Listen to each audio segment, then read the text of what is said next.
ഹൃദയത്തിൽ വചനം ഹാലേലൂയ, ആ വചനം അനുസരിപ്പാനുള്ള കൃപയും ഞങ്ങൾക്ക് തരണമേ എന്ന് പ്രാർത്ഥിക്കുകയാണ്. വചനം വിഭാഗിച്ചു തരുവാൻ ഹാലേലൂയ.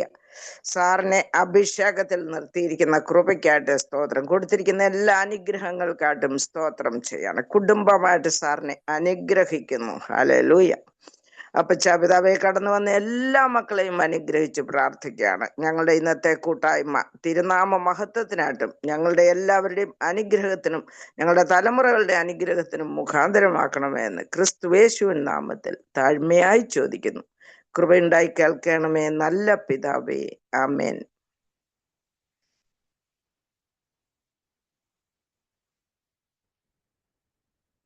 Praise the Lord. ഒരിക്കൽ കൂടെ കടന്നു വന്ന എല്ലാവർക്കും കർത്താവായ യേശുക്രിസ്തുവിന്റെ നാമത്തിലുള്ള സ്നേഹവന്ദനത്തെ അറിയിക്കുന്നു. ഇന്ന് നമ്മൾ ചുരുക്കം പേരാണ്. കാര്യം പാസ്റ്റർമാരെ സംബന്ധിച്ച് ആള് പറയുമ്പോൾ ഒരു ചെറിയ വിഷമം വരും. പക്ഷേ എനിക്കങ്ങനെ പൊതുവെ ഒരു വിഷമം വരാറില്ല. കാര്യം എന്താന്ന് വെച്ചാൽ, ഞാൻ പ്രസംഗിച്ച് തുടങ്ങിയ മീറ്റിങ്ങിലൊക്കെ ആൾക്കാർ അധികം ഇല്ലാത്ത മീറ്റിങ്ങുകളായിരുന്നു. അങ്ങനെ പ്രസംഗിച്ചിട്ടുള്ളതുകൊണ്ട് പിന്നെ എനിക്കറിയാം ദൈവിക സാന്നിധ്യം നമ്മളോടുകൂടെയുണ്ട്. ദൈവത്തിന് പ്രിയമുള്ളവർ വിടുവിക്കപ്പെടണമെന്ന് ദൈവത്തിന് ആഗ്രഹമുള്ളതുകൊണ്ട് പ്രിയമുള്ളവർ കൂടി വരും, അവർ അനുഗ്രഹിക്കപ്പെടും. ആമേൻ, ഹല്ലേലൂയ. അങ്ങനെ ഞാൻ വിശ്വസിക്കുന്നു. കഴിഞ്ഞ ദിവസങ്ങളിലൊക്കെ നമ്മൾ പഠിച്ചുകൊണ്ടിരുന്നത് ഉൽപ്പത്തി പുസ്തകം 3-ാം അധ്യായത്തിലാണ്. ഞാൻ എപ്പോഴും വിചാരിക്കും 3-ാം അധ്യായം ഈ പ്രാവശ്യം കൊണ്ടെങ്കിലും തീർക്കണമെന്ന് വിചാരിക്കണം, തീർക്കണം എന്നൊക്കെ വിചാരിക്കും. പക്ഷെ അതിങ്ങനെ കണ്ടിന്യൂ ആയി പോവാം. ഇന്നും അത് തന്നെയാണ് എൻ്റെ മനസ്സിലെ ആഗ്രഹം, എന്നുകൊണ്ട് തീർക്കണമെന്ന്. എന്നാൽ അതിലുള്ള ഒരു ചെറിയ ദൂതൂടെ പറഞ്ഞ് നമുക്ക് വേഗത്തിൽ 3-ാം അധ്യായത്തിൽ നിന്ന് അടുത്ത അധ്യായത്തിലേക്ക് കടക്കണമെന്ന് ഞാൻ താല്പര്യപ്പെടുകയാണ്. 3-ാം അധ്യായത്തിൽ നമുക്ക് കാണാൻ കഴിയുന്നത്, പാപം ചെയ്ത മനുഷ്യർ അവർ ദൈവത്തിൽ നിന്ന് അകന്നുപോയി. അവർ പാപം ചെയ്തപ്പോൾ എന്താണ് അവർക്ക് സംഭവിച്ചത്? തൻ്റെ സ്വരൂപത്തിലും സാദൃശ്യത്തിലും സൃഷ്ടിക്കപ്പെട്ട മനുഷ്യർ, ദൈവത്തിൻ്റെ സ്വഭാവ സവിശേഷതകളുള്ള മനുഷ്യർ, അവർക്ക് ഒരു കാര്യം നഷ്ടപ്പെട്ടു. എന്താണെന്നറിയാമോ? ദൈവത്തെ പോലെ അമർത്യനായി ജീവിക്കാൻ അവന് കഴിയാതായി. അവൻ മർത്യനായിത്തീർന്നു, മരണത്തിന് കീഴടങ്ങുന്നവനായിത്തീർന്നു. അതുകൊണ്ടാണ് ഉൽപ്പത്തി പുസ്തകം 2-ാം അധ്യായം 17-ാം വാക്യം ഒന്ന് വായിക്കാമോ? 2:17. എന്നാൽ നന്മ തിന്മകളെ കുറിച്ചുള്ള അറിവിന്റെ വൃക്ഷത്തിന്റെ ഫലം തിന്നരുത്, തിന്നുന്ന നാളിൽ നീ മരിക്കും. ഇത് ദൈവം മനുഷ്യനോട് പറഞ്ഞ കാര്യമാണ്. ഇത് തിന്നുന്ന നാളിൽ നീ മരിക്കും. മരണത്തെപ്പറ്റി നമ്മൾ ചിന്തിച്ചു. എല്ലാവരും പറയുന്നുണ്ട് ഒരു ആത്മീയ മരണമാണെന്ന്. പക്ഷെ ഒരു ലിറ്ററലി മീനിങ് നോക്കിയത് ഒരു ആത്മീക മരണമല്ല. ദൈവത്തെ പോലെ എന്നേക്കും നമ്മൾ ജീവിക്കണമെന്ന് ദൈവം ആഗ്രഹിച്ചു. കാര്യം ദൈവത്തിന്റെ സ്വന്തം സ്വരൂപത്തിലും സാദൃശ്യത്തിലും നമ്മൾ സൃഷ്ടിച്ചത്. അതുകൊണ്ടാണ് നമുക്ക് ദൂതന്മാരെക്കാൾ വലിയ പ്രിവിലേജുകൾ ദൈവം നൽകിയിട്ടുള്ളത്. അങ്ങനെ സൃഷ്ടിച്ച നമ്മൾ ഇപ്പം മരണത്തിന് അടിമകളായി മാറി.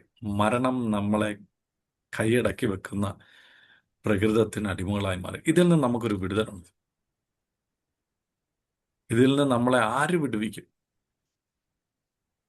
വിടുവിക്കാൻ ഒരേ ഒരാൾക്കേ കഴിയത്തുള്ളൂ, കർത്താവായ യേശു ക്രിസ്തു. അങ്ങനെ ദൈവം നമുക്കൊരു രക്ഷകനെ നൽകി നമ്മളൊക്കെ വീണ്ടെടുത്ത ആ ദൈവത്തിന്റെ കരുണയെ ഓർത്തുകൊണ്ട് ദൈവത്തെ ഒന്ന് സ്തുതിക്കാമോ? ഹല്ലേലൂയ. കർത്താവേ, ഞങ്ങൾ അങ്ങേക്ക് നന്ദി പറയുന്നു. ഇനി അല്പസമയം ഞാൻ ചിന്തിക്കാൻ പോകുന്നത് ഈ പാസേജിൽ നിന്നുകൊണ്ടാണ്. ഇപ്പം നമ്മളൊക്കെ മരണത്തിന്റെ അടിമകളാണ്. ഇല്ലെങ്കിൽ നിത്യമായി ജീവിക്കാനുള്ള കഴിവ് സൃഷ്ടിയിൽ ഉണ്ടായിരുന്നു, നമുക്കത് നഷ്ടപ്പെട്ടു പോയി പാപം മൂലം. എന്നാൽ ഇനിയും നമുക്കത് തിരിച്ചു ലഭിക്കും. വിശ്വാസികളെ സംബന്ധിച്ച്, ദൈവമക്കളെ സംബന്ധിച്ച് ഞാൻ ഈ പറഞ്ഞ സ്റ്റേറ്റ്മെന്റ് തെറ്റാണ്. നമുക്ക് ഓൾറെഡി ലഭിച്ചു കഴിഞ്ഞു. ആ ജീവന്റെ പേരാണ് നിത്യജീവൻ. എന്താണ് നിത്യജീവൻ? അതെങ്ങനെയാണ് ലഭിക്കുന്നത്? കർത്താവായ യേശു ക്രിസ്തുവിലൂടെ. ഇനിയും ഞാൻ നമ്മുടെ ഒരു തെറ്റിദ്ധാരണ മാറ്റാൻ പോവാം. മിക്കവാറും ഉള്ളവർക്കൊക്കെ ഒരു തെറ്റിദ്ധാരണയുണ്ട്. നിത്യജീവൻ എന്ന് പറയുന്നത് മരണത്തിന് ശേഷം കിട്ടുന്ന എന്തോ സംഭവം. അങ്ങനല്ല കേട്ടോ, അങ്ങനല്ല. നിത്യജീവൻ എൻ്റെയും നിങ്ങളുടെയും ജീവിതത്തിൽ ഉണ്ടെങ്കിൽ മരണത്തിന് ശേഷം അതങ്ങ് കണ്ടിന്യൂ ചെയ്യും.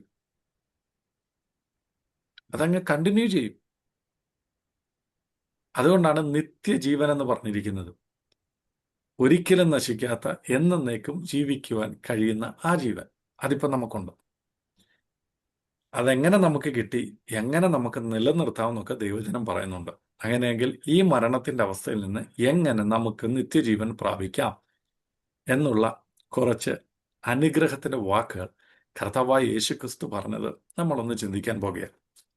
അപ്പോൾ മനസ്സിലാക്കുക, പാപം മൂലം നമ്മൾ മരിച്ചു, നമ്മൾ മരണത്തിന് അടിമകളായിത്തീർന്നു. എന്നാൽ കർത്താവായ യേശുക്രിസ്തുവിലൂടെ നമുക്കെന്ത് ചെയ്യും? ഒരു വീണ്ടെടുപ്പുണ്ട്, ഒരു നിത്യജീവനുണ്ട് എന്ന് ദൈവവചനം പറയുന്നു. അത് നമ്മൾ ഇനി വായിക്കാൻ പോകുകയാണ്. അതിന് പ്രസിദ്ധമായൊരു വാക്യമുണ്ട്. ഏതാണെന്നറിയാമോ? യോഹന്നാന്റെ സുവിശേഷത്തിലുണ്ട്. ആർക്കറിയാം വാക്ക്?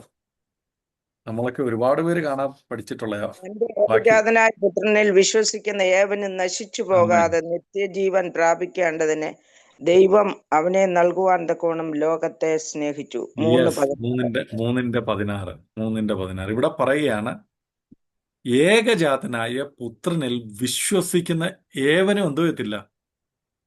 നശിച്ചു പോകത്തില്ല. നശിച്ചു പോകത്തില്ല. നശിച്ചു പോകാതെ എന്തോ പ്രാപിക്കേണ്ടതിന്? നിത്യജീവൻ പ്രാപിക്കാൻ. നിത്യജീവൻ പ്രാപിക്കേണ്ടത്.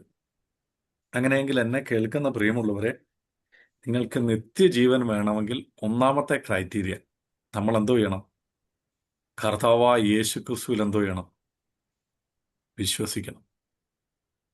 കർത്താവായ യേശുക്രിസ്തുവിൽ വിശ്വസിക്കണം. അപ്പോൾ എന്നെ കേൾക്കുന്ന ആരെങ്കിലും ഈ കർത്താവായ യേശുക്രിസ്തുവിൽ വിശ്വാസമില്ലെങ്കിൽ, വിശ്വാസം എന്ന് പറഞ്ഞാൽ ലോകത്തിലുള്ള ഏകദേശം ഒരു 90% ആൾക്കാരും കർത്താവായ യേശുക്രിസ്തു വിശ്വസിക്കുന്നവരാണ്. ഇങ്ങനെ ഒരു പുള്ളിക്കാരൻ ജീവിച്ചിരിപ്പുണ്ടായിരുന്നെന്നും പുള്ളി നല്ല മനുഷ്യനാണെന്നൊക്കെ ഒരുപാട് പേര് വിശ്വസിക്കുന്നു. അങ്ങനെയുള്ളൊരു വിശ്വാസത്തെ പറ്റി അല്ല പറയുന്നത്. പിന്നെ എങ്ങനെയുള്ളൊരു വിശ്വാസമാണ് അത്? നമുക്ക് തുടർന്ന് ചിന്തിക്കാം. പക്ഷെ ഇപ്പം ഞാനതിനൊരു ഫുൾ സ്റ്റോപ്പ് ഇടുകയാണ്. കാര്യം ഈ ഗ്രൂപ്പിലുള്ള എല്ലാവരും വിശ്വാസികളായതുകൊണ്ട് കർത്താവായ യേശുക്രിസ്തുവിനെ സ്വന്തം രക്ഷിതാവും കർത്താവുമായിട്ട് സ്വീകരിച്ച് നിത്യജീവൻ അവകാശികളാണ് നിങ്ങളെന്നുള്ള വിശ്വാസത്തോടുകൂടെ ഞാൻ അടുത്ത സെഷനിലേക്ക് അടയ്ക്കുകയാണ്. ഇനി നമുക്ക് വായിക്കാം ലൂക്കോസിന്റെ സുവിശേഷം 10-ാം അധ്യായം 25-ാം വാക്യം. Luke chapter 10 verse 25. ലൂക്കോസ് 10:25.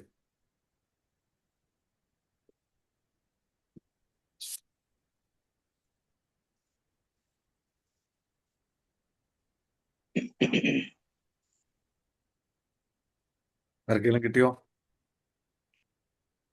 അനന്തരം ഒരു ന്യായശാസ്ത്രി എഴുന്നേറ്റ്, ഗുരു, ഞാൻ നിത്യജീവൻ അവകാശിയായി തീരുവാൻ എന്ത് ചെയ്യണമെന്ന് അവനെ പരീക്ഷിച്ച് ചോദിച്ചു. മതി, നമുക്ക് നിർത്തി ഈ ഭാഗം വായിച്ചു പോവാം. ആരാണ്? അദ്ദേഹത്തിന്റെ പേര് ന്യായശാസ്ത്രി. പേരല്ല, അദ്ദേഹത്തിന്റെ പൊസിഷൻ എന്ന് വെച്ചാൽ ന്യായപ്രമാണം നല്ലതുപോലെ അറിയാവുന്ന ഒരു മനുഷ്യൻ. അദ്ദേഹം കർത്താവായ യേശുക്രിസ്തുവിനോട് വന്നിട്ട് ചോദിക്കുകയാണ്, നിത്യജീവൻ എനിക്കുണ്ടെന്നറിയാം, ഈ നിത്യജീവനെ പ്രാപിക്കണമെങ്കിൽ ഞാൻ എന്ത് ചെയ്യണം?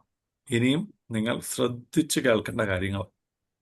നമ്മുടെ ജീവിതത്തിൽ നിത്യജീവൻ നമുക്ക് എങ്ങനെ നിലനിർത്താൻ കഴിയും എന്നുള്ളത് കർത്താവായ യേശുക്രിസ്തു തൻ്റെ വാക്കുകളിലൂടെ നമ്മളെ പഠിപ്പിക്കുന്നതാണ്.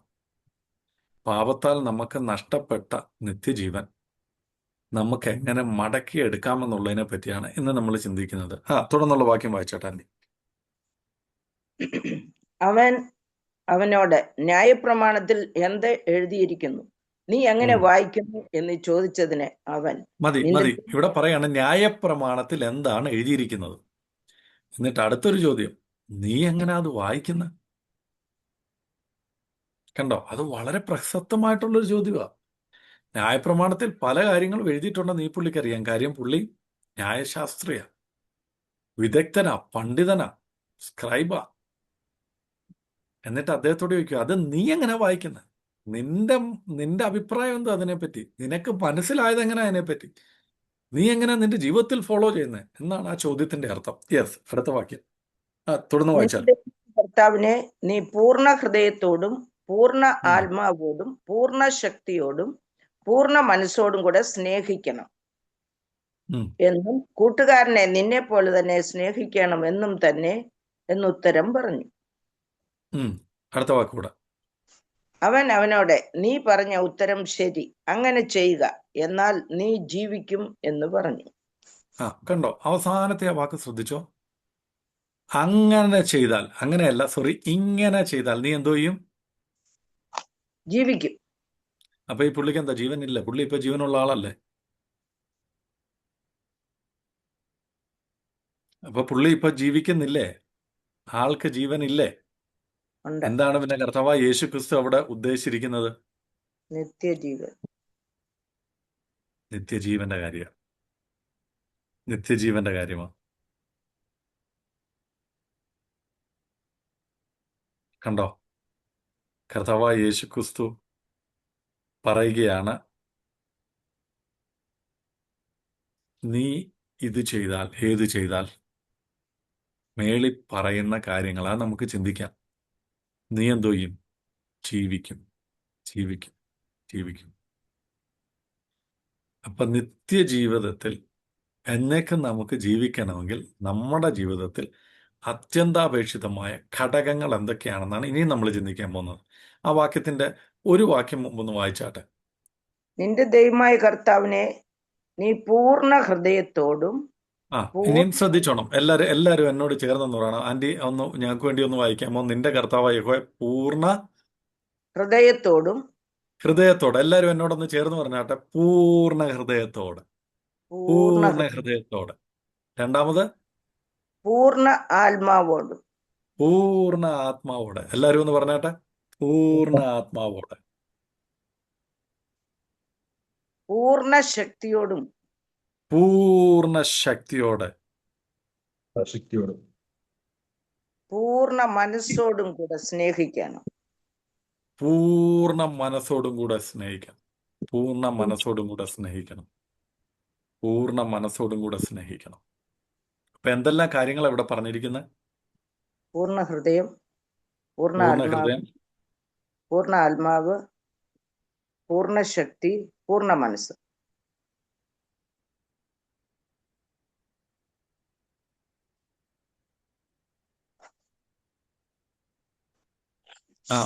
പൂർണ്ണ എന്തൊക്കെയാണ്? പൂർണ്ണ ഹൃദയം, പൂർണ്ണ ഹൃദയം നമ്പർ 1. പൂർണ്ണ ആത്മാവ്, ആത്മാവ്, പൂർണ്ണ ആത്മാവ് 2.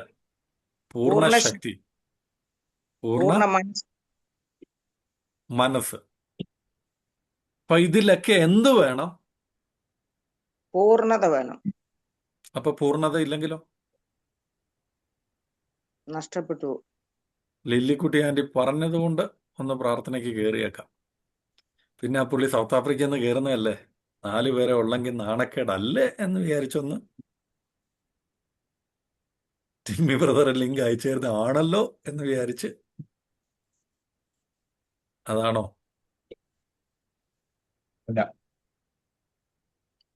ആണെങ്കിൽ ഒന്ന് ചിന്തിച്ചോണം.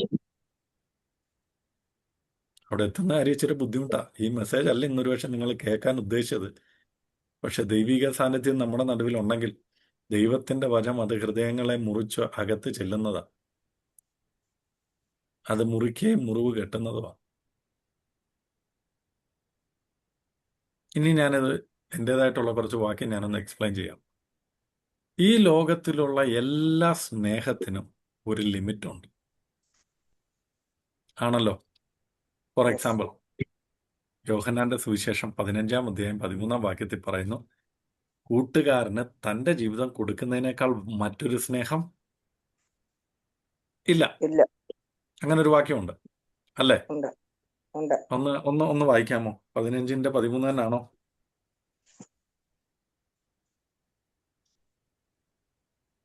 അതെ. സ്നേഹിതർക്ക് വേണ്ടി ജീവനെ കൊടുക്കുന്നതിലും അധികമുള്ള സ്നേഹം ആർക്കുമില്ല എന്ന് ഞാൻ നിങ്ങളോട്. ഒരു സ്നേഹിതന് നമുക്ക് ചെയ്യാൻ പറ്റുന്ന ഏറ്റവും വലിയ കാര്യം എന്തുവാ? ജീവൻ കൊടുത്ത് സ്നേഹിക്കുക.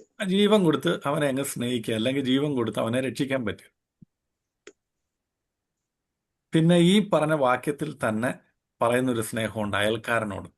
ഈ അയൽക്കാരനെ എങ്ങനെയാ സ്നേഹിക്കണമെന്ന് പറയുന്നത്? നിന്നെ പോലെ തന്നെ. നിന്നെ പോലെ തന്നെ, നിന്നെ പോലെ തന്നെ, നിന്നെ പോലെ തന്നെ. അതിന് പണ്ട് ഞാനൊരു ഉദാഹരണം പറഞ്ഞത്, നിന്നെ പോലെ തന്നെ സ്നേഹിക്കുക എന്നുള്ളതിന് ഞങ്ങളുടെ ചർച്ച ഞാൻ പഠിപ്പിച്ചുകൊണ്ടിരുന്നപ്പം ഞാൻ പറഞ്ഞൊരു കാര്യം, എല്ലാവരും അത് കേട്ടപ്പോൾ ചിരിച്ചു. ഒരുപക്ഷെ നിങ്ങളും ചിരിക്കുമായിരിക്കും. നമ്മളെല്ലാം ഒരു സഭയിലെ വിശ്വാസികളാണ്, അല്ലെങ്കിൽ അയൽക്കാരാണ്, അടുത്തൊക്കെ താമസിക്കുന്നവരാണ്. അപ്പം നിങ്ങളുടെ അടുത്താ ഞാൻ താമസിക്കുന്നത് നിങ്ങൾ വിചാരിച്ചു. നിങ്ങളുടെ തൊട്ടടുത്ത വീട്ടിലെയാണ് ഞാൻ. അപ്പം നമ്മളൊക്കെ എല്ലാ ദിവസവും കാണുന്നവരാ, സംസാരിക്കുന്നവരാ. അപ്പം ഇന്ന് ഞാൻ എന്നെ കണ്ടില്ല, ഇല്ലെങ്കിൽ നിങ്ങൾ എന്നെ കണ്ടു. കണ്ടു കഴിഞ്ഞപ്പോൾ എന്നോട് സംസാരിക്കുമ്പോൾ ഇന്നലെയൊക്കെ ഉള്ളത് കൂട്ടും മുഖത്തൊരു ഇതില്ല, എന്തോ ഒരു ഗ്ലേസിങ്ങോ അല്ലെങ്കിൽ ഒരു ഗ്ലാമറോ അല്ലെങ്കിൽ ഒരു ശോഭയില്ല, ഒരു തേജസ്സില്ല. അപ്പം നിങ്ങൾ എന്തുമായിരിക്കും എന്നോട് ചോദിക്കുന്നത് എന്താണ് വിഷമം? എന്ന് ചോദിക്കും. ഉറപ്പായിട്ടും ചോദിക്കുമല്ലോ. ചോദിക്കണം, Yes. ചോദിക്കണം, ചോദിക്കണം, ഉറപ്പായിട്ടും ചോദിക്കണം. അപ്പം ഞാൻ പറയുവാണെന്ന് വെച്ചു, ആ അങ്ങനാണോ, ഇന്ന് എൻ്റെ മുഖത്ത് ഞാൻ ക്രീം ഇടാൻ മറന്നുപോയി എന്ന് പറഞ്ഞാൽ നിങ്ങളുടെ മറുപടി എന്തുമായിരിക്കും?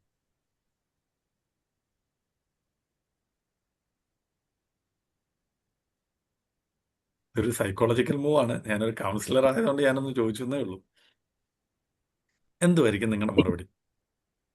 അത് ശരിയായ മറുപടിയാ. ശരിയല്ല ആ ആള് പറഞ്ഞത്. ഞാൻ പറഞ്ഞ സത്യമാ, ഞാൻ പറഞ്ഞ സത്യം. എല്ലാ ദിവസവും ഞാൻ മുഖത്ത് ക്രീം ഇട്ടുകൊണ്ടാ പുറത്തോട്ട് ഇറങ്ങുന്നത്. ഇന്ന് ഞാൻ ക്രീം ഇട്ടിട്ടില്ല.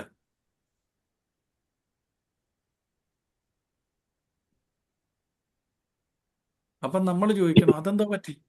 അപ്പോൾ പുള്ളി ഒരു പക്ഷേ പറയും എൻ്റെ ക്രീം തീർന്നു പോയി. അന്നേരം നമ്മൾ ചോദിക്കും എന്താ മേടിക്കാൻ? കയ്യിൽ കാശില്ല. അല്ലെങ്കിൽ നമ്മൾ പറയും എൻ്റെ ഈ ക്രീമുണ്ട്, ഞാൻ ഇച്ചിരി തരട്ടെ. കർത്താവ് എന്ത് പറയുന്നത്? നിന്നെപ്പോലെ നിന്റെ അയൽക്കാരനെ സ്നേഹിക്കാന്നല്ലേ. നമ്മുടെ മുഖത്ത് ഡ്രൈ ആയിട്ടിരുന്നാൽ നമ്മൾ ക്രീം പുരട്ടുവോ? പുരട്ടുവോ ഇല്ലയോ? എന്താ പറ്റി? ഇപ്പൊ ഇന്ന് കയറണ്ടായിരുന്നു എന്ന് എല്ലാവരും ഒരു വിഷമം പോലെ, മറുപടി ഒന്നും വരുന്നില്ല.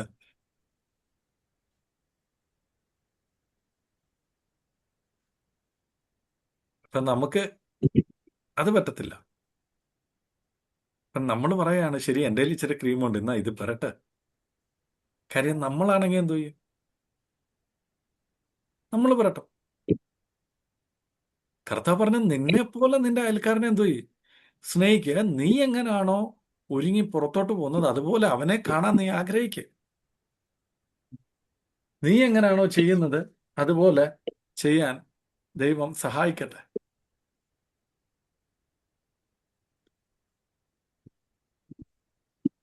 ഞാൻ ഈ പറഞ്ഞത് നിങ്ങൾക്ക് എല്ലാവർക്കും മനസ്സിലായോ? അത് ഇനിയൊരു എക്സ്പ്ലനേഷൻ കൂടെ വേണോ? അലേശ, ഐ നീഡ് ദാറ്റ്. വേണം. ഏ ഒന്നുകൂടെ ഒന്ന് correct ചെയ്യ്. ആ ഞാൻ ആദ്യം പറഞ്ഞത് കൂട്ടുകാരനോടുള്ള സ്നേഹം എങ്ങനെയാണെന്ന്, ജീവൻ കൊടുത്ത്. രണ്ടാമത് Yes. പറയുന്ന അയൽക്കാരനെ നമ്മൾ സ്നേഹിക്കുമ്പോൾ എങ്ങനെ സ്നേഹിക്കണം? നമ്മളെ പോലെ തന്നെ. നമ്മളെ പോലെ തന്നെ. ഇതിപ്പോ ഒരു ക്രീമിന്റെ കാര്യം പറഞ്ഞപ്പം നമുക്കൊരു ചെറിയ വിഷമമായി. എങ്കിൽ വേറൊരു ഉദാഹരണത്തിലേക്ക് പോവാം. ഞാൻ നിങ്ങളുടെ അയൽക്കാരനാണ്. അപ്പൊ എന്നെ ഇന്ന് കണ്ടപ്പം എൻ്റെ മുഖം വാടിയിരിക്കുന്നു. നമ്മൾ ആ ക്രീം അങ്ങ് മാറ്റി പിടിക്കുക. എന്താ? അപ്പൊ ഞാൻ പറയാം ഫുഡ് കഴിച്ചില്ല. ആഹാരം എന്തോ ഇല്ല, കഴിച്ചില്ല. കഴിച്ചില്ല. എന്താ ആൽവിനെ ആഹാരം കഴിക്കാന്? അയ്യോ ടിമ്മി ബ്രദറെ, ആഹാരം ഇല്ലായിരുന്നു. അപ്പൊ എന്തോ മറുപടി? അപ്പൊ ആഹാരം കൊടുക്കും. നമ്മൾ ആ, പറയുമ്പോ okay. എൻ്റെ വീട്ടിലുണ്ട്. നമ്മൾ ചോദിച്ചു വീട്ടിൽ എല്ലാവരും കഴിച്ചില്ലേ? ഇല്ല എന്ന് പറഞ്ഞാൽ നമ്മളെന്തോ ചെയ്യും?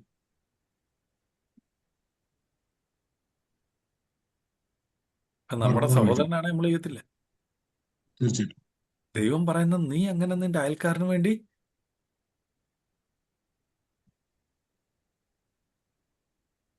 ചെയ്യണം. തീർച്ചയായിട്ടും. അങ്ങനെ ചെയ്താൽ, എങ്ങനെ ചെയ്താൽ? നിന്നെ പോലെ മറ്റുള്ളവരെ നിനക്ക് സ്നേഹിക്കാൻ കഴിഞ്ഞാൽ നീ ജീവിക്കും. നീ ജീവിക്കും എന്നാ കർത്താവ് പറഞ്ഞത്. ഇനി ആ വാക്യം നിങ്ങൾ ഒന്നുകൂടെ വേണമെന്ന് ഒന്ന് വായിച്ചു നോക്കിക്കോ. കാര്യം ഞാൻ വല്ല ദുരുപദേശമാണോ പഠിപ്പിക്കുന്നതെന്ന് നിങ്ങൾക്ക് ഒന്നും ഡൗട്ട് വരണ്ട. അവിടെ തന്നെ എഴുതിയിട്ടുണ്ട്. എന്താണ്? കൂട്ടുകാരനെ നിന്നെ പോലെ തന്നെ എന്തു ചെയ്യണം? സ്നേഹിക്കണം. ഇങ്ങനെ ചെയ്താൽ എന്തു ചെയ്യും? നീ ജീവിക്കും. നീ ജീവിക്കും. പക്ഷെ നമ്മളിപ്പോഴൊന്നും അങ്ങനല്ലെന്ന്. നമ്മളൊക്കെ നീക്കുബാക്കൊക്കെ വെച്ചിട്ട് ഉള്ള കാര്യമൊക്കെ നോക്കിയിട്ട് നമ്മളെ കഴിഞ്ഞിട്ട് നമ്മളെന്തോ ചെയ്യും? ബാക്കിയുള്ള കാര്യം മറ്റുള്ളവർക്ക് വേണ്ടി ചിന്തിക്കും.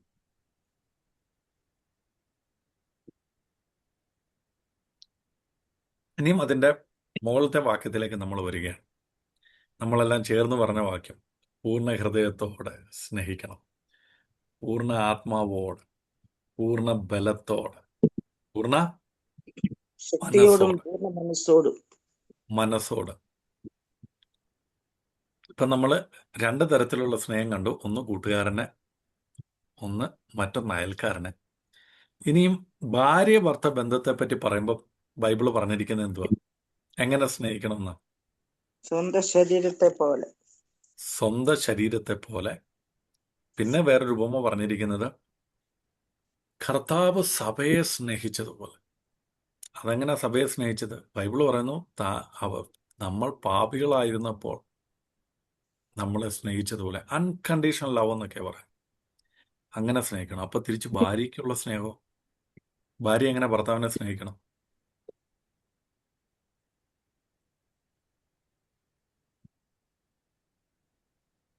എങ്ങനെ സ്നേഹിക്കണം എന്നാ പറഞ്ഞേക്കുന്നത്?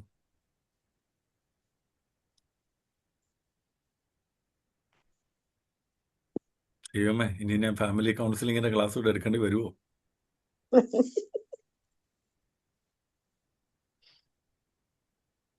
പറഞ്ഞിരിക്കുന്നത് ഭർത്താക്കന്മാർക്ക് കീഴടങ്ങി ബഹുമാനത്തോടെ എന്തോ ചെയ്യണം.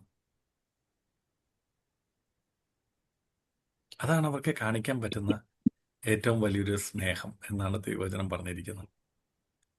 അതിപ്പോഴത്തെ നമ്മുടെ വിഷയമല്ലാത്തതുകൊണ്ട് ഞാൻ അതിൻ്റെ അകത്തുനിന്ന് ഓടിപ്പോവാണ്. പിന്നീട് എപ്പോഴേലും നമുക്ക് സമയം കിട്ടി ഇങ്ങനെ നമ്മൾ ടോപ്പിക് കൂടെ വരുമ്പോൾ നമുക്കത് പഠിക്കാം. ഇല്ലെങ്കിൽ ഇന്നത്തെ നമ്മുടെ ഈ ടോപ്പിക് ഒന്ന് എന്ത് ചെയ്യാൻ പറ്റാതെ വരും. അപ്പം നമ്മൾ കണ്ടു കൂട്ടുകാരനെ എങ്ങനെ സ്നേഹിക്കണം, അയൽക്കാരനെ എങ്ങനെ സ്നേഹിക്കണം, ഭാര്യയെ എങ്ങനെ സ്നേഹിക്കണം, ഭർത്താവിനെ എങ്ങനെ സ്നേഹിക്കണം, ഇതൊക്കെ കണ്ടു. പക്ഷെ ദൈവത്തിന്റെ സ്നേഹത്തിലേക്ക് വരുമ്പം അതിര് പറഞ്ഞിട്ടില്ല. എവിടെങ്കിലും അതിര് പറഞ്ഞിട്ടുണ്ടോ? ഇല്ല. അത് ഫുള്ളായിരിക്കണം. അതെന്തോ ചെയ്യണം? ഫുള്ളായിരിക്കണം, പൂർണ്ണതയിലുള്ളതായിരിക്കണം. പൂർണ്ണതയിലുള്ളതായിരിക്കും. ഒരു കണി സംശയത്തിനിട വരുന്നതായിരിക്കരുത്. ഒരു തരി ചഞ്ചലരായിട്ടായിരിക്കരുത്. രാവിലെ എണ്ണീറ്റ് കഴിഞ്ഞപ്പം ജോലിയൊക്കെ തീർന്ന സമയം ഉണ്ടെങ്കിൽ ഗ്രൂപ്പിൽ കയറാമെന്നായിരിക്കരുത്. അല്ലെങ്കിൽ പ്രാർത്ഥനയ്ക്ക് ഞാൻ പ്രസംഗിക്കുന്നതുകൊണ്ട് ഞാനിങ്ങനെ പറയുന്നു, നിങ്ങളുടെ സഭയുടെ കാര്യം കൂടെ ആലോചിക്കണം. നിങ്ങൾക്ക് ഒരു ദൈവദാസൻ അവിടെ ഉണ്ട്. നിങ്ങൾ ഉൾക്കൊള്ളുന്ന സഭ ശരീരമാവുന്ന സഭയുടെ ഭാഗവാക്കാണ് നിങ്ങൾ.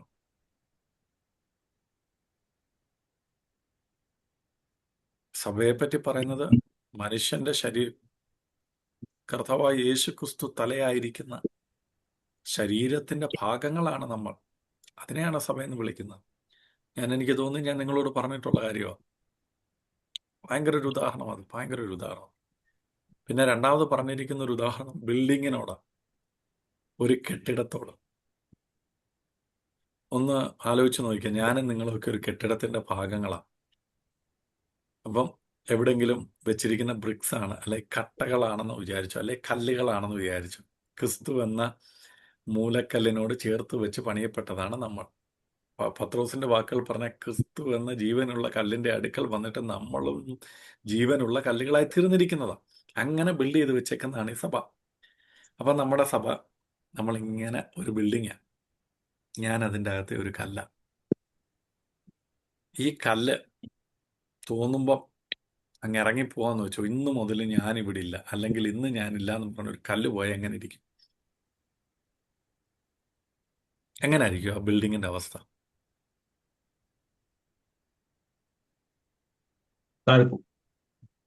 ഞാനൊന്ന് ചിന്തിക്കാൻ വേണ്ടി പറഞ്ഞു എന്നേ ഉള്ളൂ. രണ്ടാമത് പറയുന്നത് ശരീരം. ഇപ്പം നിങ്ങൾ ആ സഭയുടെ ഒരു കൈയാണെന്നങ്ങ് വിചാരിച്ചു. ഇതെൻ്റെ റൈറ്റ് ഹാൻഡ്. എൻ്റെ ഈ വലം കൈ, എൻ്റെ ഈ വലം കൈക്ക് വേണ്ടി എന്തെങ്കിലും ഈ കൈക്ക് ചെയ്യാൻ പറ്റുമോ? നിങ്ങളെല്ലാം നിങ്ങളുടെ വലം കൈ ഒന്ന് ഉയർത്തിപ്പിടിച്ചേ. എന്നിട്ട് ഈ കൈ കൊണ്ട് നിങ്ങൾക്ക് എന്തെങ്കിലും ചെയ്യാൻ പറ്റുമോ? ഈ കൈക്ക് വേണ്ടി എന്തെങ്കിലും ചെയ്യാൻ പറ്റും? പറ്റുമോ ഇല്ലയോ? കയ്യെ താങ്ങി ഈ പിടിക്കാം, വലങ്ക കയ്യെ സപ്പോർട്ട് ചെയ്യാം. ഈ കൈക്ക് ഒന്നും ചെയ്യാൻ പറ്റത്തില്ല. പക്ഷെ ഈ കൈക്ക് ചെയ്യാൻ പറ്റും എന്ത്? ഇടത് കൈയെ ചൊറിയാൻ പറ്റും, കാലിനെ സഹായിക്കാൻ പറ്റും, മുഖത്തെ സഹായിക്കാൻ പറ്റും, കണ്ണിനെ സഹായിക്കാൻ പറ്റും, ചെവിയെ സഹായിക്കാൻ പറ്റും. കർത്താവ് നമ്മളെ എങ്ങനെ ആക്കിയിരിക്കുന്നു? നമ്മൾ ശരീരത്തിന്റെ അവയവങ്ങളാണെങ്കിൽ നമുക്ക് വേണ്ടിയല്ല, നാം കരുതേണ്ടത് മറ്റുള്ളവർക്ക് വേണ്ടിയാണ്. നാം സ്നേഹിക്കേണ്ടത് മറ്റുള്ളവരെയാണ്. അതുകൊണ്ടാണ് കർത്താവ് പറഞ്ഞത്, നീ എന്നെ സ്നേഹിക്കുമ്പോൾ നീ എങ്ങനെ സ്നേഹിക്കണം? പൂർണ്ണ ഹൃദയത്തോടെ, പൂർണ്ണ മനസ്സോടെ,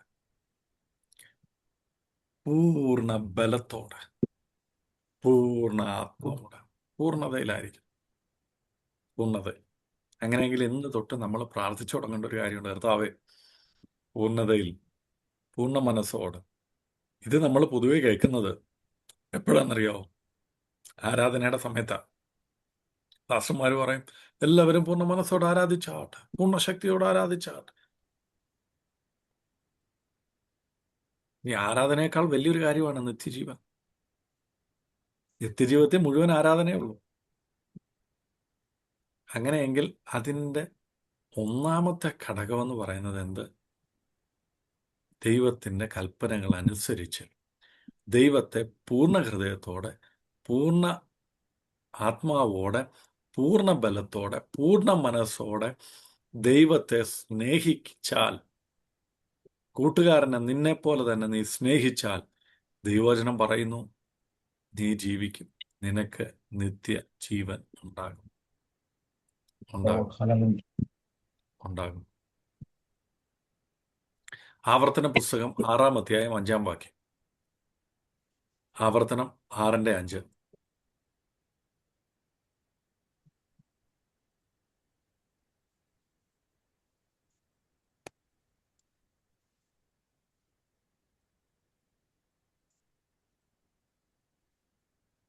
എന്റെ ദൈവമായ യഹോവയെ നീ പൂർണ്ണ ഹൃദയത്തോടും പൂർണ്ണ മനസ്സോടും പൂർണ്ണ ശക്തിയോടും കൂടെ സ്നേഹിക്കണം. ദൈവം കൊടുത്ത കൽപ്പനയാണ്. അങ്ങനെ പൂർണ്ണ മനസ്സോടെ, പൂർണ്ണ ആത്മാവോടെ, പൂർണ്ണ ശക്തിയോടെ, പൂർണ്ണ മനസ്സോടെ ദൈവത്തെ എന്തു ചെയ്യണം? സ്നേഹിക്കണം. ആവർത്തന പുസ്തകം 30-ാം അധ്യായം 19 തൊട്ടുള്ള വാക്യം വരുമ്പോൾ ദൈവം അവരോട് പറയാണ്, ഞാൻ നിങ്ങളുടെ മുമ്പിൽ അനുഗ്രഹവും വെച്ചിട്ടുണ്ട്, ശാപവും വെച്ചിട്ടുണ്ട്. ആവർത്തന പുസ്തകം 30-ാം അധ്യായം 19 മുതലുള്ള വാക്യങ്ങളാണ്. എന്നിട്ട് പറയാണ്, നിങ്ങൾ ചെല്ലുന്ന, ഒന്ന് വായിക്കാമോ? ജീവനും മരണവും അനുഗ്രഹവും ശാപവും നിങ്ങളുടെ മുൻപിൽ വെച്ചിരിക്കുന്നു എന്നതിന് ഞാൻ ആകാശത്തെയും ഭൂമിയെയും ഇന്ന് സാക്ഷി വയ്ക്കുന്നു. അതുകൊണ്ട് നീയും നിന്റെ സന്തതിയും ജീവിച്ചിരിക്കേണ്ടതിന് യഹോവ നിന്റെ പിതാക്കന്മാരായ അബ്രഹാമിനും ഇസഹാക്കിനും യാക്കോബിനും കൊടുക്കുമെന്ന് സത്യം ചെയ്ത ദേശത്ത് നീ പാർക്കുവാൻ തക്കവണ്ണം നിന്റെ ദൈവമായ യഹോവയെ സ്നേഹിക്കുകയും അവന്റെ വാക്ക് കേട്ട് അനുസരിക്കുകയും അവനോട് ചേർന്നിരിക്കുകയും ചെയ്യേണ്ടതിന് ജീവനെ തിരഞ്ഞെടുത്തു കൊള്ളുക. അതല്ലോ നിനക്ക് ജീവനും ദീർഘായുസും ആകുന്നു. കണ്ടോ, ഇവിടെ പറയുന്നൊരു കാര്യം, നിനക്ക് ദീർഘായുസ് വേണോ, ജീവൻ വേണോ, നന്മ വേണോ? ദൈവം പറയുന്ന കാര്യം എന്ത് വേണം? തിരഞ്ഞെടുക്കണം. ആദ്യമേ ദൈവം കൊടുത്ത ഒരേ ഒരു കമാൻഡ്മെന്റേ ഉള്ളൂ. എന്താ? 6-ാം അധ്യായത്തിൽ അതാ നമ്മൾ വായിച്ചത്. പൂർണ്ണ ഹൃദയത്തോടെ നീ ദൈവത്തെ സ്നേഹിക്കണം, പൂർണ്ണ ആത്മാവോടെ ദൈവത്തെ സ്നേഹിക്കണം, പൂർണ്ണ ശക്തിയോടെ ദൈവത്തെ സ്നേഹിക്കണം, പൂർണ്ണ മനസ്സോടെ ദൈവത്തെ സ്നേഹിക്കണം. ഇനി നമ്മളെ ഒന്ന് ഡിവൈഡ് ചെയ്ത് നോക്കിയാൽ നമ്മൾ ഈ കണ്ടതൊക്കെ സ്നേഹത്തെ പറ്റിയാണ് ഞാൻ പറഞ്ഞത്. കൂട്ടുകാരനെ, സഹോദരനെ, ഇല്ലെങ്കിൽ അയൽക്കാരനെ, ഭാര്യ, ഭർത്താവിനെ ഒക്കെ സ്നേഹിക്കുന്ന. അപ്പൊ കർത്താവ് നമ്മളോട് എല്ലാവരെയും സ്നേഹിക്കാൻ പറഞ്ഞു. അപ്പൊ നമുക്ക് ഈ സ്നേഹമൊക്കെ ജീവിതത്തിലുണ്ടോ? ഇങ്ങനെ നമുക്ക് സ്നേഹിക്കാൻ പറ്റുന്നുണ്ടോ പ്രിയമുള്ളവർ? ഇതല്ലേ കർത്താവ് ഉദ്ദേശിച്ച സ്നേഹം, നമ്മളെ പഠിപ്പിച്ച സ്നേഹം. തന്നെ ഉപദ്രവിച്ചവരെ പോലും നോക്കിയിട്ട്, കർത്താവെ, ഇവർ ചെയ്യുന്ന എന്താണെന്ന് അറിയത്തില്ല, ഇവർക്കിത് അറിയാമായിരുന്നെങ്കിൽ ഇവരിങ്ങനെ ചെയ്യുമായിരുന്നോ എന്ന് പിതാവിനോട് ചോദിച്ച സ്നേഹം. ഇവരോട് ക്ഷമിക്കണമേ, ഇവർക്കിതൊന്നും കണക്കിടരുതേ എന്ന് പറഞ്ഞൊരു സ്നേഹം. നമ്മളാണേ കർത്താവെ അവൻ എന്നെ അടിച്ചു, അവനൊരു പണി കൊടുക്കണേ എന്ന് നമ്മൾ പ്രാർത്ഥിക്കുന്നു. എനിക്ക് ഇപ്പോഴും ഓർമ്മയുള്ളൊരു ഇത്, പണ്ടൊരിക്കൽ ഞങ്ങളൊരു കൺവെൻഷന് പോയി. ഞാൻ ചെറുപ്പത്തിൽ, എനിക്ക് തോന്നുന്നു 8-ലോ 9-ലോ പഠിക്കുന്ന സമയത്താണ്. കരുനാഗപ്പള്ളി കൊല്ലക എന്ന് പറയുന്ന, കൊല്ലകയല്ല സോറി, മൺട്രോത്തുരുത്ത്, കൊല്ലത്തിനടുത്ത് മൺട്രോത്തുരുത്ത് എന്ന് പറയുന്ന സ്ഥലത്ത് എൻ്റെ പിതാവിൻ്റെ സ്നേഹിതനായ ഒരു പാസ്റ്റർ ഉണ്ടായിരുന്നു. അപ്പോൾ അവർ ഒരു കൊച്ചു സഭയാണ്, അവരടുത്തൊരു സ്ഥലത്ത് കൺവെൻഷൻ വെച്ചു. ആദ്യത്തെ ദിവസം കൺവെൻഷൻ നടന്നു. രണ്ടാമത്തെ ദിവസം ഒരു സെക്രട്ടറിയുടെ വീട്ടിൽ വെച്ചാണ്, ഏതോ ഒരു അങ്കിളിൻ്റെ വീട്ടിൽ വെച്ചാണ് ഈ കൺവെൻഷൻ നടക്കുന്നത്. അവരുടെ മുറ്റത്ത്. കൺവെൻഷൻ എന്ന് പറയാൻ അങ്ങനെ വലുതൊന്നുമല്ല, ഒരു മൈക്കൊക്കെ വെച്ച് എല്ലാവരുടെ പാടി, സഭയിലുള്ളവർ തന്നെ പാടുന്നു, പാസ്റ്റ് പ്രസംഗിക്കുന്നു, അത്രേ ഉള്ളൂ, ഒരു പൊതുയോഗം. അപ്പോൾ രണ്ടാമത്തെ ദിവസമായപ്പോഴത്തേന് ആരൊക്കെയോ വന്ന് ഇത് അലങ്കോലമാക്കിയിട്ട് ഇവിടെ പ്രസംഗിക്കാൻ തുടങ്ങിയതേ ഉള്ളൂ. പാട്ടൊക്കെ അങ്ങോട്ട് പാടി അങ്ങോട്ട് തുടങ്ങുന്ന സമയത്ത് ആരൊക്കെ വന്നിട്ട് ഇല്ല പറ്റത്തില്ല, ഇത് ഞങ്ങൾ പ്രശ്നം ഉണ്ടാക്കും എന്നൊക്കെ പറഞ്ഞ് തെറ്റല്ല പാസ് വന്നു, ശരി നമുക്കങ്ങ് നടത്താം. എന്നിട്ട് എല്ലാവരും കൂടി നിന്ന് ഞങ്ങളൊന്ന് മൈക്ക് ഉപയോഗിക്കാൻ നമുക്ക് പ്രാർത്ഥിച്ചിട്ട് പിരിയാം എന്ന് പറഞ്ഞു. അപ്പോഴത്തേക്കിന് പാസ്റ്റർ സെക്രട്ടറി അങ്ങനെ എടുക്ക പറിച്ച് പ്രായമുള്ള ഒരങ്കിളാണ്. അച്ഛാൻ പ്രാർത്ഥിര് എന്ന് പറഞ്ഞു. ഈ സെക്രട്ടറി അങ്കിൾ ഒരു പ്രാർത്ഥന, അതൊരു ഒന്നൊന്നര പ്രാർത്ഥനയായിപ്പോയി. എന്താണെന്നറിയാമോ ഈ സെക്രട്ടറി അങ്കിൾ പ്രാർത്ഥിച്ചത്? കർത്താവേ, ഗുജറാത്തി ഭൂമിയിലൊക്കെ ഉണ്ടായതുപോലെ അങ്ങയുടെ ന്യായവിധി ഈ ദേശത്തിന്റെ മേലെന്നൊക്കെ പറഞ്ഞു. ഭൂമി ഉലുമ്പോ സെക്രട്ടറി എവിടെ പോകും? അതടുത്ത ചോദ്യമല്ലേ. അപ്പൊ കണ്ടോ പ്രാർത്ഥന എങ്ങനെ പോയി?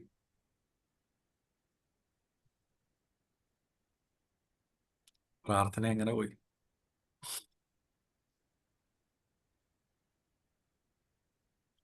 ഞാൻ ഈ പർട്ടിക്കുലർ പോർഷൻ ഞങ്ങളുടെ ഒരു ഡിവോഷന്, സ്കൂളിലെ ഡിവോഷന് ഞാനിങ്ങനെ എടുത്തു. നിത്യജീവൻ നിങ്ങൾ അവകാശമാക്കിയില്ലെങ്കിൽ നിങ്ങൾ എവിടെ ആയിരിക്കും പോകുന്നത്? നിത്യ നരകത്തിലേക്കായിരിക്കും പോകുന്നത് എന്ന് പറഞ്ഞു. അപ്പം നിത്യ നരകത്തിൻ്റെ പ്രത്യേകത അറിയാലോ എന്ന് പറഞ്ഞ് അപ്പോഴത്തേന് ടീച്ചർമാർ പറഞ്ഞു, പിന്നെ അറിയാം കേട്ടിട്ടുണ്ട്, കെടാത്ത തീയും ചാകാത്ത പുഴുവുള്ള സ്ഥലം. അപ്പം ഞങ്ങളെല്ലാവരോടും ഒരുമിച്ചാണ് ഞാനിങ്ങനെ പറഞ്ഞുകൊണ്ടിരിക്കുന്നു. ഇടയ്ക്ക് ചോദ്യങ്ങൾ ചോദിക്കുന്നു, അവർ റിപ്ലൈ ചെയ്യുന്നു. അന്നേരത്തേന് ഞങ്ങളുടെ പ്രിൻസിപ്പിൾ പറഞ്ഞൊരു ഉദാഹരണമല്ല, ഒരു നടന്ന സംഭവം എന്നെ വളരെയേറെ ചിന്തിപ്പിച്ചു. ഞങ്ങളെല്ലാം ഒരു നിമിഷം ചിരിച്ചുപോയി. പ്രിൻസിപ്പിള് പറഞ്ഞൊരു കാര്യമാണ്, അദ്ദേഹത്തിൻ്റെ ഒരു കൂട്ടുകാരി ഒരു സുപ്രഭാതത്തിൽ വന്നിട്ട് പറഞ്ഞു, ഞാൻ കർത്താവിനെ രക്ഷിതാവും കർത്താവായിട്ട് സ്വീകരിച്ചു. അപ്പം കൂട്ടുകാരൊക്കെ ചോദിച്ചു, അതെങ്ങനെ ഇത്ര പെട്ടെന്ന്? അപ്പോൾ പുള്ളിക്കാരി പറഞ്ഞേ, 2 ദിവസത്തിന് മുമ്പ് എൻ്റെ കൈ ഒന്ന് പൊള്ളി. ഈ കൈ പൊള്ളിയിരുന്ന സമയത്ത് ഞാനിങ്ങനെ ആലോചിച്ചു, ദൈവമേ, ചെറിയൊരു സ്ഥലത്ത് പൊള്ളിയപ്പോൾ ഇതെന്തോ വേദന, ശരീരം മുഴുവൻ വേദന എടുക്കുന്നുണ്ട് തോന്നുന്നു. അങ്ങനെയാണെങ്കിൽ ഞാൻ ഈ നരകത്തിൽ പോയി കിടന്ന എൻ്റെ അവസ്ഥ എങ്ങനെയായിരിക്കും? അതുകൊണ്ട് എനിക്ക് നരകത്തിൽ പോകേണ്ട ദൈവമേ, ഞാനിങ്ങനെ കർത്താവിൻ്റെ രക്ഷിതമായിട്ട് സ്വീകരിക്കുന്നു, എനിക്ക് നിത്യജീവൻ തന്നെ സ്വർഗത്തിലേക്ക്. അത് പറയാനൊരു കാര്യമുണ്ട്. ഞങ്ങളുടെ വൈസ് പ്രിൻസിപ്പൾ ഇവിടെ അത്ര വലിയ ചൂടൊന്നുമല്ല, ഒരു മാക്സിമം 29-30 വരത്തുള്ളൂ. അപ്പം ഞങ്ങൾക്കൊക്കെ സ്കൂളിൽ ബ്രേക്ക് ഡ്യൂട്ടി ഉണ്ട്. അപ്പം ബ്രേക്ക് ഡ്യൂട്ടിയുടെ സമയത്ത് ഞങ്ങളിങ്ങനെ സ്പോർട്സിൻ്റെ കാര്യങ്ങളൊക്കെ പിള്ളേർ കളിച്ചുകൊണ്ടിരിക്കുന്ന സമയത്ത് എല്ലാവരും ഇങ്ങനെ മോണിറ്റർ ചെയ്തുകൊണ്ടിരിക്കും, അസൈൻഡ് ആയിട്ടുള്ള ആൾക്കാർ. അപ്പോൾ പുള്ളിക്കാരിയും വന്നിങ്ങനെ വെയിലത്തൊക്കെ ഇരുന്ന് പുള്ളിക്കാരി പറയാം, ഭയങ്കര ചൂടാണ്, ഈ വെയിലിൻ്റെ ചൂട് തന്നെ താങ്ങാൻ പറ്റുന്നില്ല, അപ്പം നരകത്തിലെ ചൂട് എങ്ങനെ താങ്ങും, അതുകൊണ്ട് എനിക്ക് നരകത്തിൽ പോകണ്ട എന്ന് പറഞ്ഞപ്പോഴാണ് പ്രിൻസിപ്പൽ ഉദാഹരണം പറഞ്ഞത്. കണ്ടോ? അപ്പൊ ആൾക്കാരുടെ ചിന്ത ഇതൊക്കെയാ. എന്ത് അനുഭവിക്കാൻ വയ്യാത്തത് കൊണ്ട് എങ്ങനെയൊക്കെ, കഷ്ടപ്പെടാൻ വയ്യാത്തത് കൊണ്ട് എങ്ങനെയൊക്കെ. പക്ഷെ ഇതിൻ്റെ അകത്ത് എവിടെ പ്രിയമുള്ളവരെ ദൈവസ്നേഹം?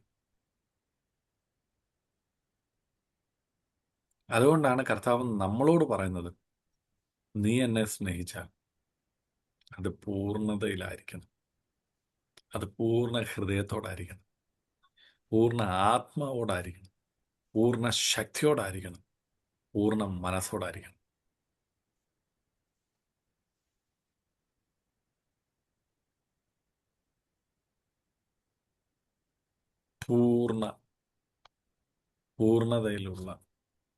പൂർണ്ണതയിലുള്ള സ്നേഹമായിരിക്കണം ദൈവത്തെ സ്നേഹിക്കുന്നെങ്കിൽ. അങ്ങനെയെങ്കിൽ എന്നെ കേൾക്കുന്നവരെ, ഇന്ന് നമ്മൾ നമ്മളെ തന്നെ ശോധന ചെയ്യേണ്ട ഒരു കാര്യമുണ്ട്. കർത്താവേ, എനിക്കങ്ങ് ഈ പൂർണ്ണതയിലൊക്കെ സ്നേഹിക്കാൻ കഴിഞ്ഞിട്ടുണ്ടോ? ഇതുവരെ കഴിഞ്ഞിട്ടില്ലെങ്കിൽ നമ്മുടെ നിത്യജീവൻ എങ്ങനെ ആയിരിക്കും? ഇത് ഞാൻ ഒരു ഉദാഹരണം പറഞ്ഞതേ ഉള്ളൂ, ഒരു വാക്കേ ഞാനിന്ന് നിങ്ങളോട് പറഞ്ഞുള്ളൂ. അത് തന്നെ നമ്മളെ ഭീതിപ്പെടുത്തുന്നതാണ്, ഭയപ്പെടുത്തുന്നതാണ്. നിത്യജീവിതത്തിലേക്ക് നമ്മൾ വരണമെന്ന് കർത്താവ് ആഗ്രഹിക്കുന്നു. ആ ദൈവം നമ്മളോട് പറയുക, അപൂർണതയും നമുക്ക് ദൈവത്തെ ആരാധിക്കാൻ കഴിയുമോ? പൂർണ്ണ മനസ്സോടെ ദൈവത്തെ സ്നേഹിക്കാൻ കഴിയും. ഹല്ലേലൂയ. കർത്താവേ, അങ്ങേ പൂർണ്ണ ഹൃദയത്തോടെ, പൂർണ്ണ മനസ്സോടെ, പൂർണ്ണ ആത്മാവോടെ ഞങ്ങൾക്ക് സ്നേഹിപ്പാനുള്ള കൃപ തരണമെന്ന് നമുക്ക് ദൈവത്തോട് പറയാം. പൂർണ്ണ ഹൃദയത്തെപ്പറ്റി പുറപ്പാട് പുസ്തകത്തിലൊരു സദർശവാക്യത്തിലൊരു വാക്യമുണ്ട്. സദർശവാക്യം 4:23. ഒന്ന് വായിക്കാമോ? സദർശവാക്യം 4:23. സകല ജാഗ്രതയോടും കൂടെ നിന്റെ ഹൃദയത്തെ കാത്തുകൊള്ളുക, ജീവന്റെ ഉത്ഭവം അതിൽ നിന്നല്ലോ ആകുന്നത്. കണ്ടോ, ഹൃദയം എങ്ങനെയുള്ളതാ? ജീവന്റെ ഉത്ഭവ. അതുകൊണ്ടാണ് കർത്താവ് നമ്മളോട് പറയുന്നത്, നീ എന്നെ സ്നേഹിക്കുന്നത്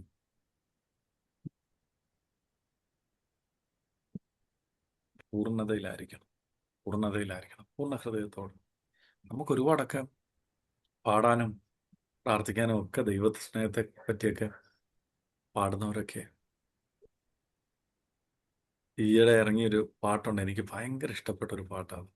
അതിൻ്റെ വരി ഇങ്ങനെ: ഒരു തരി പോലും കുറയത്തില്ല നിന്നോടുള്ള സ്നേഹം, എൻ ഉയിരേക്കാളരി നീ എന്നും എന്നും വേണം. നീ എൻ്റെ ചങ്കാണ്, എൻ്റെ അഴകാണ് എന്നാ പാട്ടുകാരൻ പറയും. ഞാൻ ആ പാട്ട് കേട്ടപ്പോൾ ആലോചിച്ചു, ദൈവമേ, ഒരു മനുഷ്യന് ദൈവത്തെയൊക്കെ ഇത്ര സ്നേഹിക്കാൻ പറ്റുമോ? എഴുതിയ വ്യക്തിയുടെ ഉള്ളിൽ എന്ത് ദൈവസ്നേഹം കാണും. അതുകൊണ്ടൊക്കെ എന്നെ ആക്കി തീർക്കണമെന്ന് ഞാൻ ആ പാട്ട് പാടുമ്പോഴൊക്കെ ഞാൻ എൻ്റെ ഉള്ളിൽ പ്രാർത്ഥിക്കാറുണ്ട്. പൂർണ്ണ ഹൃദയത്തോട്. എന്തുകൊണ്ടാണ് പറയുന്നത്? സകല ജാഗ്രതയോടും കൂടെ നമ്മൾ നമ്മുടെ ഹൃദയത്തെ കാക്കണം. വേറെ ഒന്നും ആ ഹൃദയത്തിൻ്റെ അകത്തോട്ട് കേറ്റരുത്. ഞാൻ ദൈവസന്നിധിയിൽ പഠിച്ച ഒരു പാഠമുണ്ട്. ഈ വാക്യത്തിൻ്റെ അടിസ്ഥാനത്തിൽ ഞാനത് എപ്പോഴും പ്രാർത്ഥിച്ചതിന് ശേഷം ഞാൻ എപ്പോഴും അങ്ങനെ പറയാറുണ്ട്. ദൈവജനം പറയുന്നു, നിന്റെ ഭാരം യഹോവയെങ്കിൽ വെച്ചു കൊടുക്കുക, അവൻ നിന്നെ പുലർത്തും. അപ്പം നമ്മുടെ കാര്യം എന്ന് വെച്ചാൽ നമ്മൾ എല്ലാ ദിവസവും ഭാരത്തോടെ കർത്താവിൻ്റെ അടുത്ത് പോകും. എന്നിട്ട് ഇതൊക്കെ കർത്താവിനോട് പറയും. എന്നിട്ട് നമ്മളിങ്ങി പോരും. പിന്നെയും പിറ്റേ ദിവസവും ഭാരമായിട്ട് കർത്താവിൻ്റെ അടുത്ത് പോകും. നിങ്ങളൊന്ന് ആലോചിച്ച് ചോദിക്കും, ഞാൻ കർത്താവിൻ്റെ അടുത്ത് നിന്ന് പോയി, ഭാരമായിട്ട് പോയി, അതുപോലെ തന്നെ തിരിച്ചിങ്ങ് കൊണ്ടുവരും. നമ്മൾ കേട്ടിട്ടുണ്ട്, ഒരു അമ്മച്ചി ഇങ്ങനെ നടന്ന് റോഡിൽ കൂടി ഇങ്ങനെ ചുമടുമായിട്ട് നടന്നു പോകുമ്പോൾ തൊട്ടടുത്ത വീട്ടിലെ കാളവണ്ടിക്കാരൻ കാളവണ്ടി നിർത്തിയിട്ട് അമ്മച്ചിയുടെ പറഞ്ഞു, അമ്മച്ചി കയറിക്കോ. അപ്പം അമ്മച്ചി കയറി പുറയിലിരുന്നു. കുറച്ചു നേരം കഴിഞ്ഞ് ഈ കാളവണ്ടി ഓടിച്ചുകൊണ്ടിരിക്കുന്ന അച്ചായൻ തിരിഞ്ഞു നോക്കിയോ, അമ്മച്ചി ഇപ്പോഴും തലയിൽ ആ ചാക്കിട്ട് വെച്ചുകൊണ്ടിരിക്കുക. അപ്പോൾ പുള്ളി അമ്മച്ചിയോട് പറഞ്ഞു, അമ്മച്ചി അതങ്ങ് താഴെ വെക്ക്. അപ്പം അമ്മച്ചി പറയാ, അയ്യോ, നിങ്ങളെന്നെ വണ്ടി കയറ്റിയത് തന്നെ വലിയ കാര്യം, ഇനി ഈ ഭാരം കൂടെ കാളകളെ കൊണ്ട് വലിപ്പിക്കണ്ട. ഇതാ നമ്മുടെ ആറ്റിറ്റ്യൂഡ്. ദൈവവചനം പറയുന്നു, നമ്മുടെ ഭാരം യഹോവയെങ്കിൽ വെക്ക്, കർത്താവ് നോയിക്കോട്ടെ. നിന്റെ ഹൃദയത്തിൽ ഭാരങ്ങളെ കേറ്റരുത്. ദൈവസ്നേഹം കൊണ്ട് നിറയട്ടെ, ദൈവസ്നേഹം കൊണ്ട് നിറയട്ടെ. ഭാരം വരുമ്പം പ്രയാസം വരും. പ്രയാസം വരുമ്പോൾ ദുഃഖം വരും. ദുഃഖം വരുമ്പോൾ പിന്നെ എന്തൊക്കെയാണ് വരുന്നതെന്ന് നമുക്ക് ലിസ്റ്റ് ചെയ്യാമല്ലോ. നമ്മൾ ചിലപ്പം ക്ഷിപ്രകോപിയാവും, മുൻകോപിയാവും. പിന്നെ ഹൃദയത്തിൽ നിന്നുള്ളത് ഇങ്ങനെ തുളുമ്പി പുറത്തോട്ട് വരും. അപ്പൊ ഇതിൻ്റെ അകത്ത് എവിടെ ദൈവസ്നേഹം? എങ്ങനെ ഈ ദൈവത്തെ പൂർണ്ണ ഹൃദയത്തോടെ എന്നെ കേൾക്കുന്നവരെ എന്ന് അതുകൊണ്ടാണ് പൗലോസ് അപ്പോസ്തലൻ പറഞ്ഞത്, നിങ്ങളുടെ സകല പ്രാർത്ഥനയും യാചനയും ദൈവസ്നേഹ സ്തോത്രത്തോടെ അറിയിക്കുക. ആ വാക്യം എവിടാണെന്ന് അറിയാമോ? ഫിലിപ്പിയ ലേഖനത്തില്. ഫിലിപ്പിയ ലേഖനം 4-ാം അധ്യായമാണെന്ന് തോന്നുന്നല്ലേ? ഒന്ന് അതെ. ക്യുക്കിലി എടുത്തേക്കാമോ? 4:8 തോന്നുന്നു.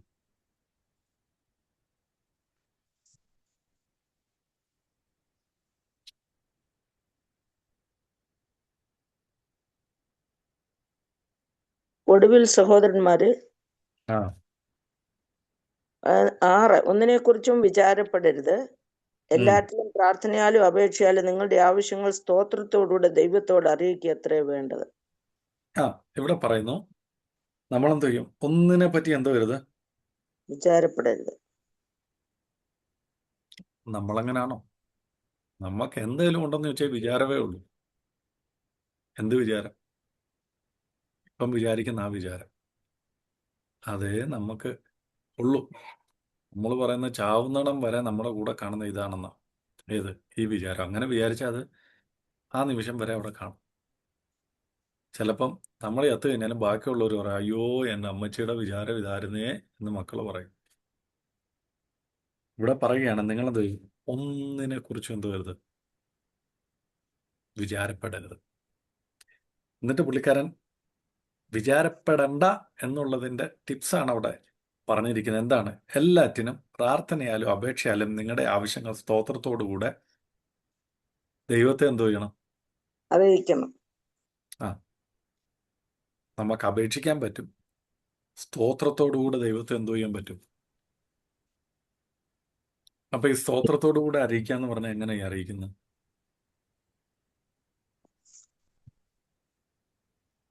സ്തോത്രം എന്ന് വെച്ചാൽ നന്ദി. അപ്പൊ സാധാരണ നമ്മൾ എങ്ങനെയാ നന്ദി പറയുന്നത്? 2 തരത്തിൽ നന്ദി പറയാം. ഒന്ന്, ചെയ്യാൻ പോകുന്ന കാര്യങ്ങൾക്ക് നന്ദി പറയാം. രണ്ടാമത്, ചെയ്ത കാര്യങ്ങൾക്ക് എന്ത് പറയാം? നന്ദി പറയാം. നന്ദി പറയാം. ആണല്ലോ. യെസ്. അപ്പൊ ഇന്ന് എൻ്റെ ആവശ്യം ഒരു 10,000 രൂപയാണെന്ന് നിങ്ങൾ അങ്ങ് വെച്ചു. ഞാനൊരു ഉദാഹരണം പറഞ്ഞ. അപ്പൊ ഞാൻ എങ്ങനെ ഇത് സ്തോത്രത്തോടെ ദൈവസന്നിധിയിൽ അറിയിക്കുന്നു? കർത്താവ് എനിക്ക് 10,000 എന്റെ ആവശ്യത്തിന് 10,000 രൂപ തരാൻ പോകുന്നതിനായിട്ട് സ്തോത്രം. വിശ്വാസം ഇച്ചിരൂടെ കൂടിയവരാണെങ്കിൽ അവരെന്തോ പറയും? തന്നതിനായിട്ട് സ്തോത്രം. കർത്താവേ, നീ എനിക്ക് 10,000 രൂപ തന്നതിനായിട്ട് സ്തോത്രം. നമ്മുടെ ഇതെങ്ങനാണോ? ഇനിയും അങ്ങനെ വിശ്വാസത്തോടെ പ്രാർത്ഥിക്കുന്നവർക്കുണ്ടാകുന്ന ഒരു അനുഗ്രഹം അല്ലെങ്കിൽ ഒരു വിടുതലിനെ പറ്റിയാണ് ഇവിടെ പറഞ്ഞിരിക്കുന്നത്. ദൈവത്തോട് സ്തോത്രത്തോട് കൂടെ ദൈവത്തോട് അറിയിക്കുക അത്ര വേണ്ടത്. അങ്ങനെ അറിയിച്ചു കഴിയുമ്പോൾ എന്നാൽ എന്ത് സകല ബുദ്ധിയെയും ഇങ്ങനെ ചെയ്തു കഴിയുമ്പോൾ എന്തോ സംഭവിക്കും? സകല ബുദ്ധിയെയും കവിയുന്ന ദൈവ സമാധാനം നിങ്ങളുടെ ഹൃദയങ്ങളെയും നിലവുകളെയും ക്രിസ്തുയേശുവിങ്കൽ കാക്കും. അപ്പൊ ആര് കാക്കും? ദൈവം. ദൈവത്തിന്റെ സമാധാനം എന്ന് വെച്ചാൽ ദൈവം കാക്കുമെന്ന്. ആരെ കാക്കും? നമ്മളെ.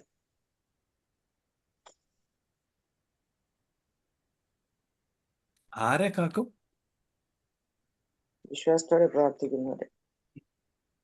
നമ്മുടെ ഹൃദയങ്ങളെ കണ്ടോ? ഹൃദയം കിടക്കുന്നുണ്ടോ?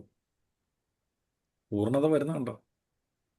ആ ദൈവത്തിന്റെ സമാധാനം അങ്ങോട്ട് വന്നിട്ട് നമ്മുടെ ഹൃദയങ്ങളെ എന്തോ ചെയ്യും?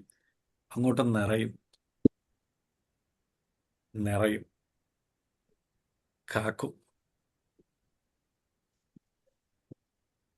വേറെ ഒന്നും ഇങ്ങോട്ട് വരാതെ വണ്ണം, കയറാതെ വണ്ണം സ്പേസ് ഇല്ലാതെ വണ്ണം. ദൈവത്തിന്റെ സമാധാനം എന്ത് ചെയ്യുമെന്നാ പറയുന്നത്?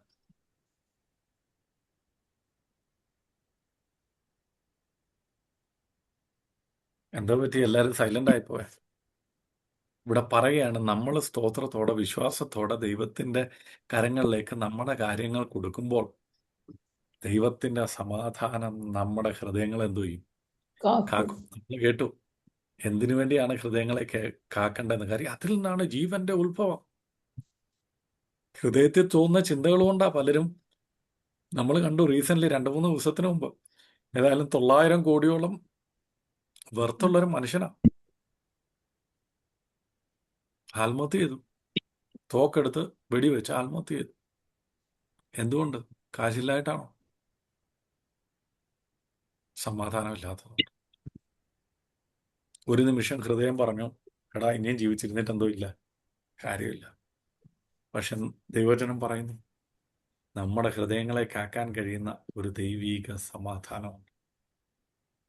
എന്നിട്ട് അതിന്റെ അടുത്ത ഇത് പറയുകയാണ്, ഈ സമാധാനം എന്തെന്നറിയോ? ഹൃദയങ്ങളെയും നിലവുകളെയും. നിലവുകളെന്ന് വെച്ചാൽ എന്താ? ചിന്തകള്. ആകുലതകൾ, വ്യാകുലതകൾ, ചിന്തകളെല്ലാം എങ്ങനെ കാക്കുമെന്ന്? ക്രിസ്തുയേശുവിങ്കൽ കാക്കും. എങ്ങനെ കാക്കും?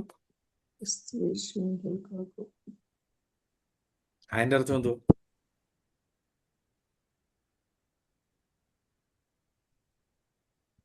പക്ഷെ നമ്മളങ്ങനെ അല്ലല്ലോ. നമ്മൾ പ്രാർത്ഥിക്കുന്നു, കരയുന്നു, എന്നും പ്രാർത്ഥിക്കുന്നു. ഞാൻ കണ്ടിന്യൂസ് പ്രാർത്ഥിക്കേണ്ടെന്നല്ല പറഞ്ഞു, പ്രാർത്ഥിക്കണം. നമ്മുടെ പ്രാർത്ഥനയിൽ നമുക്ക് ആ കൺസിസ് വേണം.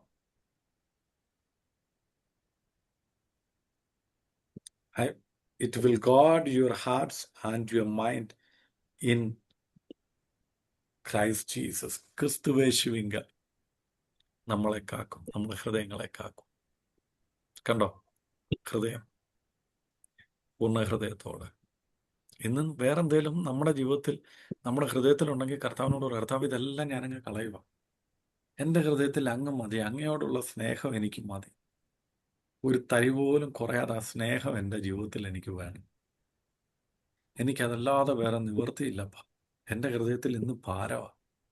സാമ്പത്തിക നന്മകളെക്കുറിച്ചും, മക്കളെക്കുറിച്ചും, കുടുംബത്തെക്കുറിച്ചും, ഭർത്താവിനെക്കുറിച്ചും, ഭാര്യയെക്കുറിച്ചും, കുഞ്ഞുങ്ങളെക്കുറിച്ചും, ജോലികളെക്കുറിച്ചും, നാളത്തെക്കുറിച്ചുള്ള ചിന്ത, അതൊക്കെ ഇന്ന് നമുക്കങ്ങ് മാറ്റാം. അതൊക്കെ നമുക്കൊന്ന് മാറ്റാം. നമുക്ക് നിത്യതയെ പറ്റി ഒന്ന് ആലോചിക്കാം. കർത്താവ് പറയാണ്, നീ എന്നെ പൂർണ്ണ ഹൃദയത്തോടെ, നിന്റെ ഹൃദയം കൊണ്ട്, ആ പൂർണ്ണ ഹൃദയത്തോടെ നീ ഇന്ന് എന്നെ സ്നേഹിക്കാൻ തയ്യാറായ, നീ നിത്യജീവനിലേക്ക്. എന്നിട്ട് രണ്ടാമത്തെ കാര്യം പറഞ്ഞു, പൂർണ്ണ ആത്മാവോടെ. സങ്കീർത്തനക്കാരന്റെ ഭാഷയെ പറഞ്ഞ 42-ാം സങ്കീർത്തനത്തിൽ ഇപ്രകാരം, നീർത്തോടുകളിലേക്ക് ചെല്ലുവാൻ കാംക്ഷിക്കുന്നതും എൻ്റെ ആത്മാവ് നിന്നോട് ചേരുവാൻ. കണ്ടോ? ആത്മാവിന്റെ ഒരു പൂർണ്ണത, ഭയങ്കര കാംക്ഷി. എപ്പോഴും എനിക്ക് ദൈവസന്നിധിയിൽ ഒന്ന് ഇരിക്കാൻ പറ്റും, എപ്പോൾ എനിക്ക് ദൈവവചനം ഒന്ന് കേൾക്കാൻ പറ്റും. എന്നെ കേൾക്കുന്നവരെ, ഇന്ന് രാത്രി ദൈവം നമ്മളോട് സംസാരിച്ചുകൊണ്ടിരിക്കുക. ഈ പൂർണ്ണതയിൽ ദൈവത്തെ സ്നേഹിക്കാൻ. ഇനി എനിക്ക് ഓരോ കാര്യങ്ങളും പറയണമെന്നുണ്ട്, പക്ഷെ ഞാൻ എൻ്റെ വാക്കുകൾ ഇവിടെ നിർത്തുകയാണ്. ഈ പൂർണ്ണതയെ നമുക്കൊന്നെത്താൻ കഴിയും. ദൈവസന്നിധിയിൽ ആദമും ഹൗവയും ദൈവിക സാന്നിധ്യത്തിൽ ഇരുന്ന് ഒന്നിനും കുറവില്ലാതെ ദൈവിക സ്നേഹം അനുഭവിച്ചവരാ, ദൈവിക സാമീപ്യം അനുഭവിച്ചവരാ, ദൈവിക സന്തോഷം അനുഭവിച്ചവരാ. എന്നാൽ പാവം അവരുടെ ഉള്ളത്തിൽ കടന്നപ്പോൾ, അവരെ പറ്റിയുള്ള ചിന്തകൾ, നാളുകളെ പറ്റിയുള്ള ചിന്തകൾ, ആകുലതകളും വ്യാകുലതകളും അവരെ ഞെരുക്കി അവർ തന്നെത്താൻ ദൈവ സാന്നിധ്യത്തിൽ നിന്ന് ഓടി ഒളിച്ച് മറയുന്നവരായിട്ട് അവർ മാറി. തമ്മിൽ കുറ്റം പറയുന്നവർ, നീ മൂലമാണ് ഇതൊക്കെ എൻ്റെ ജീവിതത്തിൽ വന്നതെന്നും ഹല്ലേലൂയ അങ്ങോട്ടും ഇങ്ങോട്ടും ഒക്കെ വഴിയും ദൂഷിക്കുന്നവരും ഒക്കെ ആയിട്ട് അവർ മാറി. സ്നേഹിക്കേണ്ടതിന് പകരം ദേഷ്യമൊക്കെ അവരുടെ ജീവിതത്തിൽ വന്നു. എന്നാൽ ഇന്ന് ദൈവാത്മാവ് നമ്മളോട് പറയുന്നൊരു കാര്യം, പൂർണ്ണ ഹൃദയത്തോടെ നീ എന്നെ സ്നേഹിക്കാൻ ഇന്ന് തയ്യാറായാൽ നിന്റെ അവസ്ഥകളെ മാറ്റുവാൻ കഴിയുന്ന ഒരു ദൈവിക സാന്നിധ്യത്തെ ഒരു ദൈവിക സാന്നിധ്യം ഇവിടെയുണ്ട്. ഡെറവരികനവന ഹതുനകരസ്തകരെ കർത്താവെ, അങ്ങേ പൂർണ്ണ ഹൃദയത്തോടെ സ്നേഹിപ്പാനുള്ള കൃപ ഞങ്ങൾക്ക് നൽകണം. കൃപ ഞങ്ങൾക്ക് നൽകണം കർത്താവെ. ആ പൂർണ്ണതയിൽ ഞങ്ങൾക്ക് എത്താൻ കഴിഞ്ഞിട്ടില്ല.